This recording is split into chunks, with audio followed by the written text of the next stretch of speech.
So for those of you that don't know, it's kind of a YouTuber rule that whenever anything FAANG related happens, you have to make a video about it. So this is my video about how I got rejected from my dream FAANG job. If you don't know what FAANG is, it stands for Facebook, Amazon, Apple, Netflix, and Google, some of the top biggest tech giant companies that there are in the world.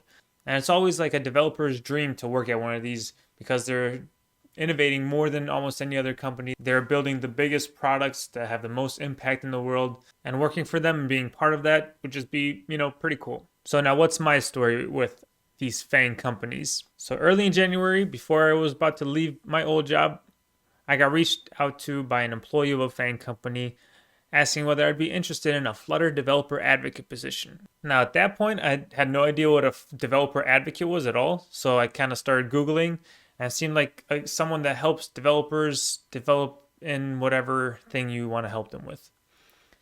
So I'm like, oh, that's pretty cool, help people at this FAANG company learn about Flutter and develop in it. And then I finally spoke to them.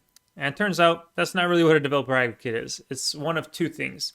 It's like a marketer and part of the engineering. So one, you're pretty much marketing the product using your own social media channels, and you're growing your own brand while also helping move people to that product. And the second part is helping their engineering teams understand what the people would like from the products and stuff like that. And after that meeting, I was like, wow, that's something I'm already pretty much doing.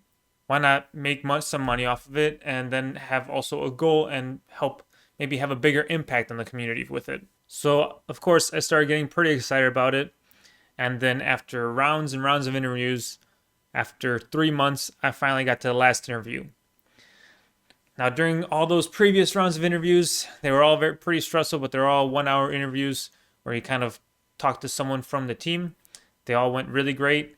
I got to meet some of the other team members. They were all fantastic, and it just made me want this job even more than I wanted it before. And then I got to the last interview. So the last interview is a 7 hour interview. You start the interview off with a 1 hour presentation about any topic of your choice, and then 5 interviews with 5 separate people and a 1 hour break in between. So it's a crazy long day, right? But I prepared for like I haven't prepared for anything else before. This presentation that I made was probably one of the best presentations I've ever given in my life. I was super proud of it. And 4 of the 5 interviews, in my opinion, went pretty well. One of them didn't go so good, but you know what I thought? I'm like 4 out of 5 after 5 hours interviewing. That's not too bad. And the presentation I gave, I thought was pretty good. My hopes were high. And then just 2 days ago, I got the call that unfortunately I was no longer under consideration for the position. And damn, was I sad. I kind of put the blame a lot on myself because I was the one that got my hopes up. I was pretty excited about working with the whole team that I got to meet. I thought I would be a really good part of it. I thought I could make a difference maybe. And then getting that response, it hurt a little bit. But if you guys have gotten to know me a little bit over the years, I don't really like to sulk in any negatives too much. I've got a new route figured out. I'm actually going to be potentially moving forward with a development position there. We'll see how that turns out. And I'm also looking at some other developer advocate opportunities. This developer advocate role seems kind of like a perfect role in my eyes. I don't know, I really started to enjoy marketing. I really enjoy making videos, making content online, and then to actually have a job that pays you for doing that sounds even better. By the way, if there's anybody with developer advocate positions out there, my email is tadas@tadaspetra.com. So, hit me up. But overall, I've learned a ton from this experience, even though it kind of sucks and I'm kind of salty.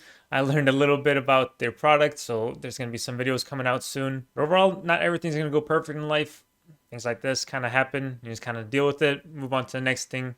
There's definitely some lessons learned from this experience, and I met some really great people that hopefully I can still stay in contact with. And even though I'm definitely pretty sad and wish I could have been a part of it, I'm excited to see what's next and where life goes from here. But thank you for watching this little rant.